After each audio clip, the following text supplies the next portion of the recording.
नमस्कार। आज हम एक ऐसे मुद्दे पर थोड़ी गहराई से बात करने वाले हैं जो भारत की अर्थव्यवस्था और दुनिया के साथ हमारे व्यापारिक रिश्तों के लिए काफी अहम है। जी।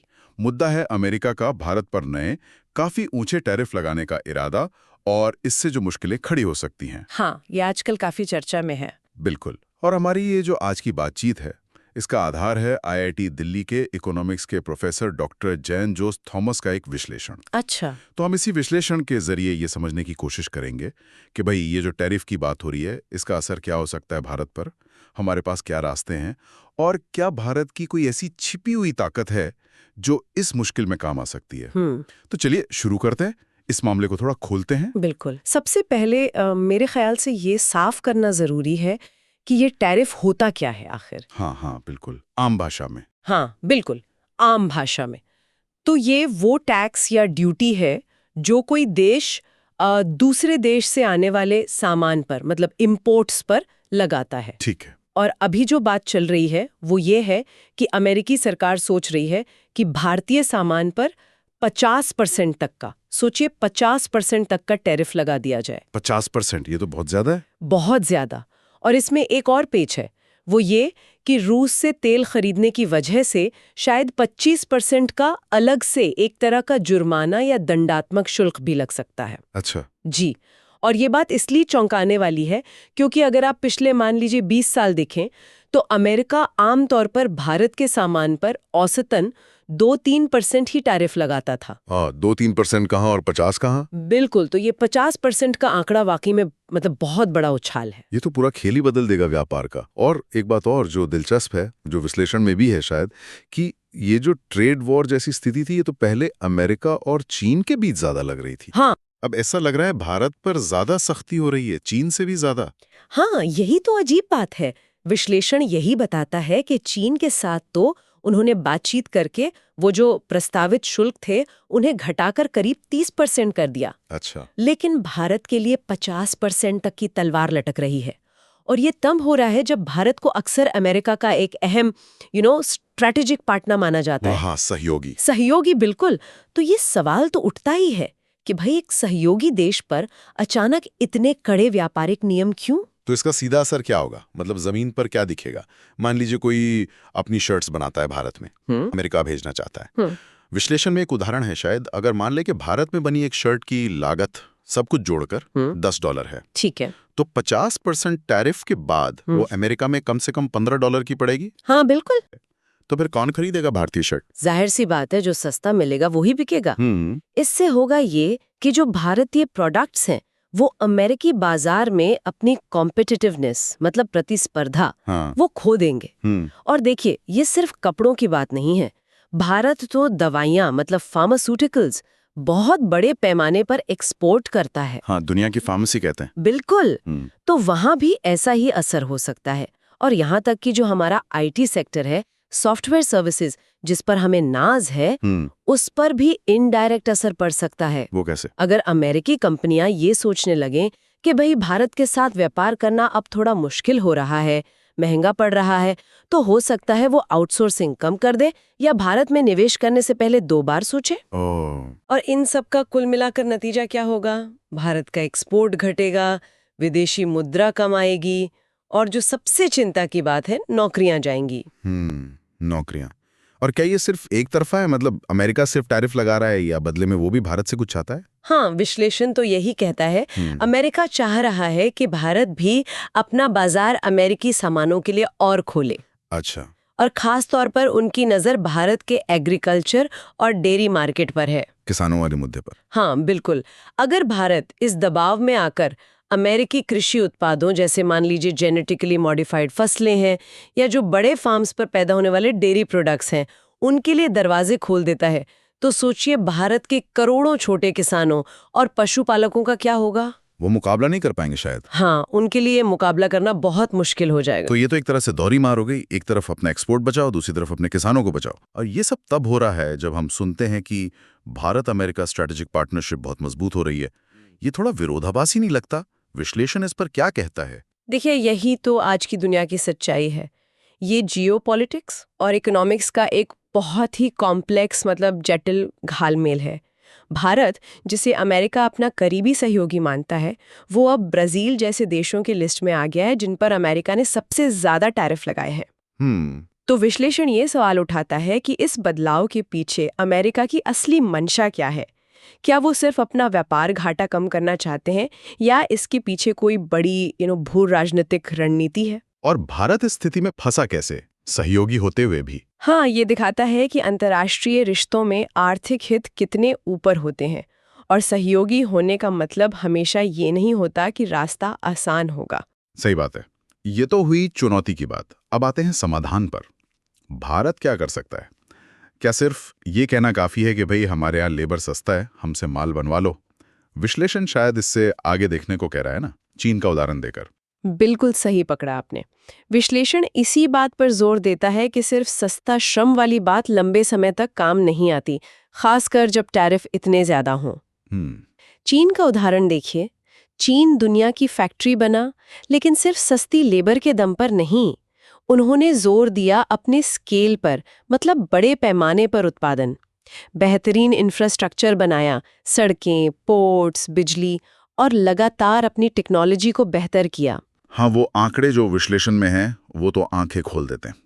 दुनिया भर के कपड़ा एक्सपोर्ट में चीन का हिस्सा 36% से ज्यादा और भारत का सिर्फ 4.4%। बहुत बड़ा फर्क है। जमीन आसमान का फर्क है। वो जो सिर्फ कपड़ा है, अगर आप मशीनरी और इलेक्ट्रॉनिक्स जैसे हाई वैल्यू सामान देखें तो ये अंतर और भी ज्यादा है। ग्लोबल एक्सपोर्ट में चीन का हिस्सा करीब 25% है, 24.9%, और भारत का मात्र 0.9%। ओ बाप रे, 25 गुना ज्यादा लगभग। ये साफ दिखाता है कि चीन ने वैल्यू चेन में ऊपर चढ़ने पर कितना फोकस किया है। मतलब सिर्फ सस्ता माल नहीं, बल्कि बेहतर और ज्यादा कॉम्प्लेक्स चीजें बनाने पर। और विश्लेषण में एक रेयर अर्थ का भी जिक्र था। ये क्या चीज है और चीन को इससे क्या फायदा हुआ? हाँ, रेयर अर्थ्स असल में कुछ खास किस्म के मिनरल्स होते हैं। आजकल की लगभग हर हाईटेक चीज के लिए बहुत जरूरी हैं। आपके फोन की स्क्रीन, इलेक्ट्रिक कार की बैटरी, कंप्यूटर चिप्स, डिफेंस का सामान, मिसाइल सिस्टम, सब में लगते हैं ये। अच्छा। और चीन दुनिया में इनका सबसे बड़ा प्रोड्यूसर और प्रोसेसर है। तो जब अमेरिका के साथ उसका ट्रेड वॉर चल रहा था, तो चीन के पास एक तरह का इक्का था। वो इन जरूरी मिनरल्स की सप्लाई को कंट्रोल कर सकता था। मतलब मोल भाव करने की ताकत थी उसके पास। बिल्कुल। ये उसे अमेरिका के साथ नेगोशिएट करने में एक बढ़त देता था। समझ गया। तो संदेश साफ है कि सिर्फ सस्ती मजदूरी से काम नहीं चलेगा। हमें प्रोडक्शन कैपेसिटी, इंफ्रास्ट्रक्चर, टेक्नोलॉजी, सब पर काम करना होगा। लेकिन विश्लेषण एक और अहम बात कहता है। दुनिया में डिमांड बदल रही है। पश्चिमी देशों में लोग अब उतना खर्च नहीं कर रहे। हाँ, ये एक बहुत ज़रूरी पॉइंट है। देखिए, पश्चिमी देशों में क्या हो रहा है। एक तो आबादी बूढ़ी हो रही है, मतलब औसत उम्र बढ़ रही है, युवाओं की संख्या कम हो रही है। हाँ। दूसरा, वहाँ इनकम इनइक्वालिटी, मतलब आर्थिक असमानता भी बढ़ी है। इन सब का असर ये होता है कि वहाँ चीज़ों की जो कुल मांग है, एग्रीगेट डिमांड जिसे कहते हैं, वो उतनी तेज़ी से नहीं बढ़ रही जितनी पहले बढ़ती थी। अच्छा। कि भारत और चीन जैसे जो बड़े डेवलपिंग देश हैं, उनको अब सिर्फ एक्सपोर्ट के भरोसे नहीं रहना चाहिए। उन्हें अपनी इकोनॉमी चलाने के लिए अपनी घरेलू मांग, मतलब डोमेस्टिक डिमांड पर ज्यादा ध्यान देना होगा। मतलब अब हम सिर्फ दुनिया के लिए माल बनाने वाले न रहें, बल्कि खुद भी एक बड़े खरीदार बने, अपना बाजार मजबूत करें। बिल्कुल सही, यही मतलब है। हमें अपना इकोनॉमिक ग्रोथ मॉडल बदलना होगा। एक मजबूत domestic demand led growth model अपनाना होगा। और इसके लिए क्या चाहिए? इसके लिए दो चीजें बहुत जरूरी हैं। पहली, भारत में आम लोगों की इनकम, उनकी सैलरी, मजदूरी, वो तेजी से बढ़े ताकि उनकी खरीदने की ताकत बढ़े, वो ज्यादा चीजें और सेवाएं खरीद सकें। और दूसरी, हमें सिर्फ लो कॉस्ट मैन्युफैक्चरिंग पर ही नहीं, बल्कि हाई वैल्यू सेक्टर्स में, मतलब technology, innovation, knowledge based economy में ज्यादा इन्वेस्ट करना होगा। ये नॉलेज बेस्ड इकोनॉमी, इसे थोड़ा और समझाएंगे।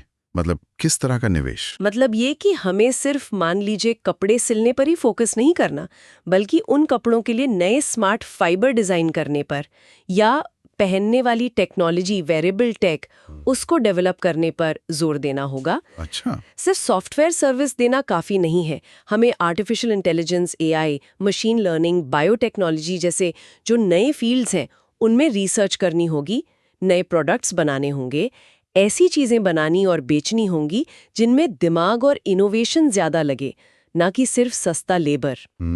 अगर आप इसे बड़े पिक्चर में देखें तो ये ग्लोबल इकोनॉमिक पावर के बैलेंस में एक बड़े बदलाव का संकेत है।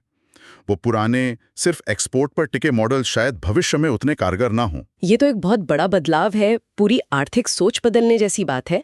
लेकिन जैसा विश्लेषण कहता है, इस चुनौती में भारत के पास एक छुपा हुआ इक्का भी है, कोई ऐसी ताकत जिस पर हम शायद उतना ध्यान नहीं देते। हाँ, और वो ताकत हैं भारत के लोग, खासकर वो जो विदेशों में बसे हैं और जो यहाँ के युवा हैं। अच्छा। विश्लेषण इस आम सोच को चुनौती देता है कि भारतीय सिर्फ सस्ते लेबर होते हैं। वो उदाहरण देता है अमेरिका में बसे भारतीय समुदाय की कामयाबी का। 1970 के दशक से लाखों भारतीय engineers, doctors, scientist, professionals America गए। हाँ, ये तो हम सब जानते हैं। और उन्होंने वहाँ सिर्फ अपनी जगह नहीं बनाई, बल्कि technology, medicine, education, corporate world, हर जगह लीडरशिप रोल निभाया है। हाँ, ये बात तो सही है। सिलिकॉन वैली हो या नासा, बड़ी बड़ी कंपनियों के सीईओ, हर जगह भारतीय मूल के लोग दिखते हैं। बिल्कुल, आंकड़े भी यही कहते हैं। 2023 तक अमेरिका में लगभग 32 लाख भारतीय मूल के लोग थे।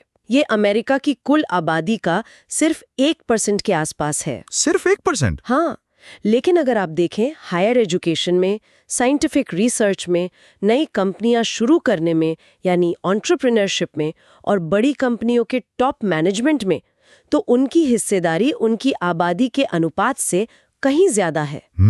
ये इस बात का जीता जागता सबूत है कि भारत की क्षमता सिर्फ लो कॉस्ट लेबर नहीं है, बल्कि हाई एंड नॉलेज और इनोवेशन में भी है। तो ये अनुभव हमें क्या सिखाता है? कि हमारे लोगों में वो काबिलियत है अगर उन्हें सही मौका और माहौल मिले। और यहीं से बात आती है भारत की सबसे बड़ी और शायद सबसे अहम संपत्ति पर, हमारी युवा आबादी। हाँ, डेमोग्राफिक डिविडेंड। डेमोग्राफिक डिविडेंड, ये फैक्ट ही अपने आप में जबरदस्त है। आज दुनिया का हर 5वां युवा, मतलब 15 से 24 साल का हर 5वां व्यक्ति भारतीय है। हर 5वां युवा? सोचिए, एक तरफ दुनिया के ज्यादातर अमीर देश और यहाँ तक कि चीन भी बूढ़ी होती आबादी से परेशान है, उनकी वर्किंग एज पॉपुलेशन कम हो रही है, और दूसरी तरफ भारत में युवाओं की भरमार है। ये आंकड़ा तो वाकई सोचने पर मजबूर करता है। कितनी बड़ी ताकत है। बहुत बड़ी। भारत में 15 से 29 साल के युवाओं की संख्या करीब 12 करोड़ बताई जाती है। ये जापान जैसे देश की पूरी आबादी के बराबर है। बाप रे। ये भारत का सबसे बड़ा स्ट्रैटेजिक हथियार हो सकता है आने वाले दशकों में। लेकिन यहाँ एक बड़ा लेकिन है जिसका जिक्र विश्लेषण में भी है। क्या? ये कि सिर्फ संख्या होना काफी नहीं है। ये विशाल युवा आबादी अपने आप में सफलता की गारंटी नहीं है। हाँ, मतलब उन्हें काबिल बनाना होगा, मौके देने होंगे। बिल्कुल। ये डेमोग्राफिक डिविडेंड तभी हकीकत बनेगा जब हम इन करोड़ों युवाओं को सही मायने में एम्पावर कर पाएंगे, सशक्त बना पाएंगे। और उसके लिए क्या चाहिए? सबसे पहले क्वालिटी एजुकेशन। ऐसी शिक्षा जो सिर्फ डिग्री ना दे, बल्कि सोचने, प्रॉब्लम सॉल्व करने और नई चीजें सीखने की क्षमता दे। दूसरा, रेलेवेंट स्किल्स, वो हुनर जिनकी आज और कल के जॉब मार्केट में डिमांड है। तीसरा, बेहतर हेल्थ केयर, क्योंकि सेहतमंद युवा ही अपना बेस्ट दे सकता है। सही बात है। और चौथा, जो शायद सबसे जरूरी है, इनोवेशन और एंटरप्रेन्योरशिप के लिए एक सपोर्टिव माहौल। ऐसा माहौल जहां युवा नए आइडियाज के साथ आगे आ सकें, रिस्क ले सकें, अपनी कंपनियां खड़ी कर सकें। ये तो बहुत बड़ा काम है। इसमें सरकार, इंडस्ट्री, समाज, सबको मिलकर काम करना होगा। निश्चित रूप से ये किसी एक की जिम्मेदारी नहीं है। और विश्लेषण एक और बात पर जोर देता है। क्या? कि अगर अमेरिका या दूसरे डेवलप्ड देश वीजा नियमों या दूसरी पॉलिसीज के जरिए इन टैलेंटेड भारतीय युवाओं को अपने यहाँ आने या काम करने से रोकते हैं, तो शायद थोड़े समय के लिए उन्हें लगे कि वो अपने लोगों की नौकरियां बचा रहे हैं। लेकिन लंबे समय में नुकसान उन्हीं देशों का ज्यादा होगा। क्यों? क्योंकि वो दुनिया के सबसे बड़े टैलेंट पूल से खुद को अलग कर लेंगे। अच्छा। देखिए, इनोवेशन और इकोनॉमिक ग्रोथ के लिए नई सोच, नई एनर्जी, अलग अलग तरह के आइडियाज जरूरी हैं, और भारत इस मामले में बहुत अमीर है। भविष्य की इकोनॉमी तो नॉलेज और टैलेंट पर ही चलेगी, और भारत के पास इसकी कमी नहीं है अगर हम उसे सही दिशा दे पाएं। तो इस पूरी बातचीत का निचोड़ क्या निकलता है? अमेरिकी टैरिफ, हाँ, एक गंभीर चुनौती है, इसमें कोई शक नहीं है। बिल्कुल। इनसे हमारे एक्सपोर्टर्स को चोट पहुंच सकती है, इकोनॉमी पर दबाव आ सकता है, नौकरियों पर भी असर पड़ सकता है। लेकिन जैसा डॉक्टर थॉमस का विश्लेषण कह रहा है, हर चुनौती एक अवसर भी लाती है। ये स्थिति भारत को अपनी इकोनॉमिक स्ट्रैटेजी पर दोबारा सोचने और शायद सही मायने में आत्मनिर्भर बनने की तरफ बढ़ने का एक धक्का दे सकती है। हाँ, आप इसे एक तरह का वेकअप कॉल कह सकते हैं। हमें चीन के अनुभव से सीखना होगा। सिर्फ सस्ते श्रम वाली सोच छोड़नी होगी। अपना घरेलू बाजार मजबूत करना होगा, लोगों की इनकम बढ़ानी होगी, और सबसे जरूरी, हमें हाई वैल्यू टेक्नोलॉजी और नॉलेज बेस्ड इंडस्ट्रीज में इन्वेस्ट करके ग्लोबल वैल्यू चेन में ऊपर चढ़ना होगा। और इस पूरी बदलाव की कहानी के हीरो कौन होंगे? भारत के युवा। बिल्कुल, वही युवा जो दुनिया की आबादी का 5वां हिस्सा है। हाँ, उनकी सीखने की ललक, यही भारत की असली ताकत है। अगर देश मिलकर उन्हें अच्छी शिक्षा, अच्छी सेहत, जरूरी स्किल्स और इनोवेशन के मौके देने में इन्वेस्ट करता है, तो यही युवा पीढ़ी न सिर्फ इन ट्रेड वॉर जैसे तूफानों का सामना करने में भारत की ढाल बनेगी, बल्कि भविष्य में भारत को एक ग्लोबल इकोनॉमिक सुपर पावर बनाने का इंजन भी बन सकती है। सही कहा। और विश्लेषण हमें आखिर में एक जरूरी सवाल के साथ छोड़ता है सोचने के लिए। और वो सवाल क्या है? सवाल ये है कि भविष्य का जो ग्लोबल इकोनॉमिक लैंडस्केप बन रहा है, जहां एआई, ग्रीन टेक्नोलॉजी, बायोटेक जैसी चीजें हावी होंगी, उसमें भारत को वाकई आगे बढ़ने के लिए अपने युवाओं में आईटी और मेडिसिन जैसे जो हमारे ट्रेडिशनल स्ट्रेंथ वाले एरिया हैं, उनके अलावा और किन खास तरह के इनोवेशन, स्किल्स और इंडस्ट्रीज पर सबसे ज्यादा फोकस करना चाहिए? ये वाकई एक बड़ा सवाल है। हाँ, ये एक ऐसा सवाल है जिसका जवाब ढूंढना आने वाले भारत के लिए बहुत जरूरी होगा। इस पर आगे और सोचने की जरूरत है।